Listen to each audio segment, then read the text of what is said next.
જય શ્રી કૃષ્ણ મિત્રો, કેમ છો?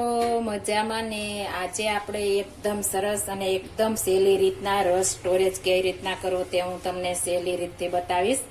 અને તમારે ક્રિસ્ટલ પણ ઉપર બરફના નહીં થાય એ રીતના બતાવીશ. તો તમને એક એક ટીપ મારી ફોલો કરજો તો તમને ખ્યાલ આવે કે આપણે કઈ રીતના બનાવવાનો છે અને કઈ રીતના સ્ટોરેજ કરવાનો છે.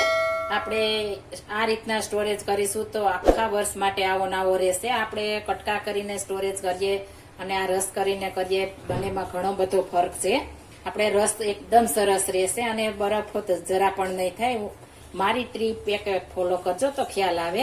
આપણે 1 કિલો કેરી લીધી છે. આપણે આવી કડક કેરી લેવાની છે, પોચી નહીં. જેમ કડક કેરી હશે તેમ આપણો રસ એકદમ સરસ સ્ટોરેજ થશે. મેં 1 કિલો કેરી લીધી છે. આ કેરીને આપણે પહેલા છાલ ઉતારી લેશું અને પછી આપણે આગળની પ્રોસેસ કરીશું. આ રીતના આપણે બધી કેરીની છાલ ઉતારી અને કટકા કરી લેવાના છે. આપણે એકદમ સરસ છાલ ઉતારી લેવાની છે, જરા પણ આપણે રહેવા દેવાનું નથી ગ્રીન ભાગ.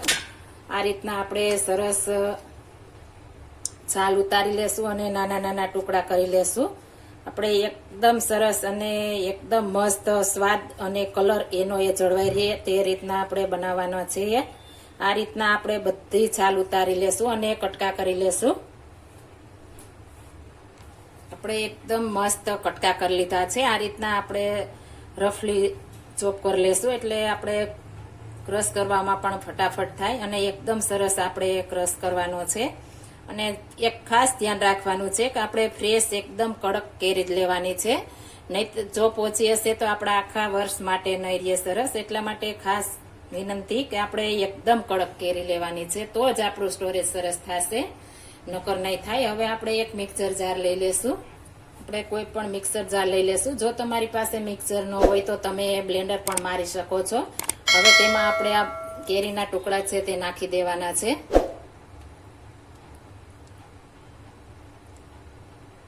હવે આમાં આપણે સાકર નાખીશું. જો તમે સાકર ન ખાતા હો તો ખાંડ પણ નાખી શકો છો. આપણે સાકર નાખીશું તો આપણે એક પણ ક્રિસ્ટલ બરફનો નહીં થાય અને એકદમ આવો નાવો રહેશે. આપણે એક મોટી ચમચી આપણે આવે છે તે નાખી છે એટલે આપણે એકદમ મસ્ત આવો નાવો કલર રહેશે અને સ્વાદ પણ આવો નાવો જળવાઈ રહેશે. એટલા માટે આપણે સાકર નાખવી જરૂર છે. સાકરની જગ્યાએ તમે ખાંડ પણ નાખી શકો છો. હવે આને આપણે એકદમ સરસ ક્રશ કરી લેશું. આપણે એકદમ મસ્ત આ રીતના ક્રશ કરી લેવાનો છે. આપણે એક પણ લમ્સ નથી રહેવા દેવાનો. આ રીતના આપણે એકદમ પ્લેન કરવાનો છે તો જ આપણું આખા વર્ષ માટે સ્ટોરેજ રહેશે.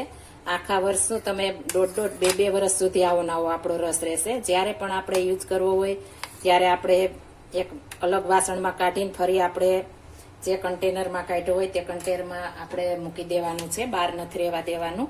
હવે કોઈ પણ આપણે એરપેક ડબ્બો લઈ લેવાનો છે, તેમાં આપણે આ રીતના બધી ક્રશ કરીને ભરી દેશું.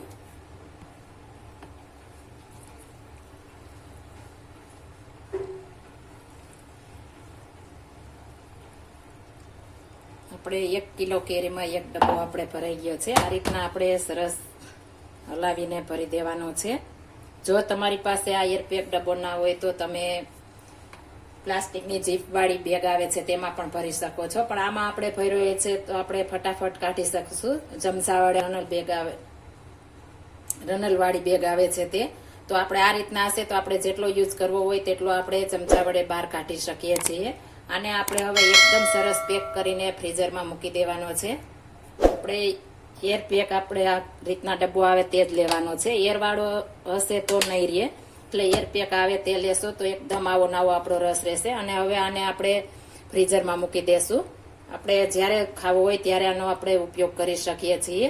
જો આ મારી રીત પસંદ આવી હોય તો મારી ચેનલ લાઈક, શેર અને સબસ્ક્રાઈબ કરી દેજો. ફરી મળીશું નવી રેસીપી લઈને. જય Shri Krishna. Thank you for watching guys.